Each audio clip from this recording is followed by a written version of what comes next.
বন্ধুগণ, আজকে আমরা নিয়ে চলে এসেছি একটা দুর্দান্ত আচারের রেসিপি। মা আজকে বানাচ্ছে লঙ্কার আচার, যেটা কিন্তু তোমরা রুটি পরোটার সাথে আরামসে খেতে পারো।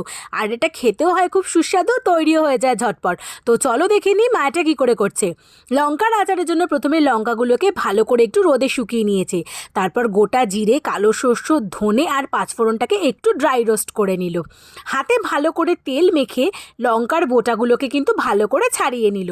এরপর একটা ছুরির সাহায্যে লঙ্কার মাঝখানটা কিন্তু একটু চিড়ে দিল, যাতে মশলাগুলো লঙ্কার ভেতরে ভালো করে ঢোকে। এবার কড়াইতে ভালো মতো সর্ষে তেল দিয়ে কিন্তু গরম করে নিল।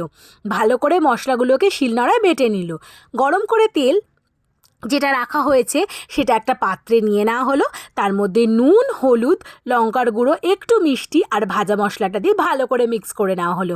এরপর দিয়ে দেওয়া হলো চিড়ে রাখা কাঁচা লঙ্কাগুলো দিয়ে ভালো করে মিক্স করে বাকি যে মশলা ছিল সেটুকুও দিয়ে দেওয়া হলো।